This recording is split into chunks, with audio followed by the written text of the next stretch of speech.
ವಾಕ್ಚಾತುರ್ಯಕ್ಕೆ ಪರಿಣಿತಿ ಪಡೆದಂತಹ ಶ್ರೇಷ್ಠ ಜ್ಞಾನಿ ಶಿವಾಚಾರ್ಯ ಆಗಿರುವಂತಹ ಶ್ರೀ ಜಯಸಿದ್ದೇಶ್ವರ ಸ್ವಾಮೀಜಿಗಳು ಬಹಳ ಅದ್ಭುತವಾಗಿ ಪರ್ತಾಬಾದ್ ಗ್ರಾಮದಲ್ಲಿ ಒಂದು ಬಸವ ಪುರಾಣಗಳು ನಡೆಸ್ಕೊಂಡ್ ಬರ್ತಾ ಇದ್ದಾರೆ. ಬಹಳ ಅದ್ಭುತವಾಗಿ ಬಹಳಷ್ಟು ಜನ ಕೇಳ್ತಿರ್ತಾರೆ, ನಮ್ಮ ಮಕ್ಕಳೇನ್ರಿ ನಮ್ಮ ಮಾತೆ ಕೇಳ್ತಾ ಇಲ್ಲ, ಏನ್ ಮಾಡೋದು ಅಂತ ಹೇಳ್ತಿರ್ತಾರೆ. ಅವ್ರು ನಿಮ್ಮ ಮಕ್ಕಳು ನಿಮ್ಮ ಮಾತು ಕೇಳಬೇಕು ಅಂತಂದ್ರ ನೀವು ಒಂಚೂರು ಒಳ್ಳೇದು ಎಲ್ಲಿ ಹೇಳ್ತಿರ್ತಾರೆ ಸಂಸ್ಕಾರ ಅದನ್ನ ಪಡೆಯುವಂತ ಪ್ರಯತ್ನ ಮಾಡಬೇಕು.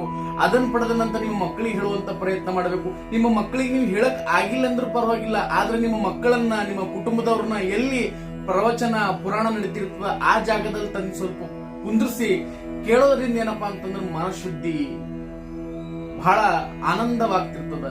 ಜೀವನದಲ್ಲಿ ಹೇಗೆ ಬದುಕಬೇಕು, ಜೀವನ ಹೇಗೆ ನಡೆಸಬೇಕು, ಒಳ್ಳೊಳ್ಳೆ ಮಹಾತ್ಮರ ಜೀವನ ಚರಿತ್ರೆ, ಮಹಾತ್ಮರು ಹೇಗೆ ಆಳೋದ್ರು, ಮಹಾತ್ಮರೆಲ್ಲರೂ ಕೂಡ ಹೇಗೆ ಬದುಕು ಕಟ್ಕೊಂಡ್ರು, ಮಹಾತ್ಮ ಆಗ್ಬೇಕು ಅಂತಂದ್ರೆ ಏನ್ ಮಾಡಬೇಕು, ಪಶುತ್ವದಿಂದ ದೇವತೆ ಕಡೆ ಹೋಗ್ಬೇಕು ಅಂತಂದ್ರೆ ಏನ್ ಮಾಡಬೇಕು ಎನ್ನುವಂಥದ್ದು ಸವಿಸ್ತಾರವಾಗಿ ಪ್ರತಿಯೊಂದು ಕೂಡ ಮಹಾತ್ಮರು ಪ್ರವಚನದಲ್ಲಿ ಪುರಾಣಗಳಲ್ಲಿ ಹೇಳ್ತಿರ್ತಾರೆ. ಅದನ್ನು ಸ್ವಲ್ಪ ನಾವು ಏನಾದ್ರೂ ಕೇಳಿ ನಮ್ಮ ಜೀವನದಲ್ಲಿ ಬದಲಾವಣೆ ಮಾಡ್ಕೊಂಡ್ರೆ ಅವಾಗ ಜೀವನ ಸಾರ್ಥಕತೆ ಆಗ್ತದೆ. ಅಂತಹ ಜೀವನ ಸಾರ್ಥಕತೆ ಆಗ್ಬೇಕು ಅಂತಂದ್ರೆ ನಮ್ಮ ಪರ್ತಾಬಾದ್ ಗ್ರಾಮದ ಶ್ರೀ ಶರಣಬಸವೇಶ್ವರ ದೇವಸ್ಥಾನದಲ್ಲಿ ಬಹಳ ಅದ್ಭುತವಾದ ಒಂದು 30 ದಿನಗಳ ಒಂದು ಪುರಾಣ ಕಾರ್ಯಕ್ರಮ, ಬಸವಣ್ಣನವರ ಪುರಾಣ ಕಾರ್ಯಕ್ರಮವನ್ನು ಹಮ್ಮಿಕೊಂಡಿದ್ದಾರೆ. ಹಾಗಾಗಿ ಆ ಒಂದು ಪುರಾಣ ಕಾರ್ಯಕ್ರಮಕ್ಕೆ ಪ್ರತಿಯೊಬ್ಬರು ಕೂಡ ಸಂಜೆ 8 ಗಂಟೆಗೆ ಬಂದು ಕೇಳುವಂತ ಪರಿಸ್ಥಿತಿ ನಿರ್ಮಾಣ ಆದ್ರೆ ಪ್ರತಿಯೊಂದು ಮನೆಗಳೆಲ್ಲರೂ ಕೂಡ ಶುದ್ಧವಾಗ್ತವ, ಪರಿಶುದ್ಧವಾಗ್ತವ. ಪ್ರತಿಯೊಬ್ರು ಕೂಡ ಏನ್ ತಮ್ಮ ಮಕ್ಕಳೆಲ್ಲ ದುಶ್ಚಟಕ್ಕೆ ಬಲಿ ಆಗಿದ್ದಾರೆ ಅದನ್ನು ದೂರ ಆಗ್ತಿರ್ತದ.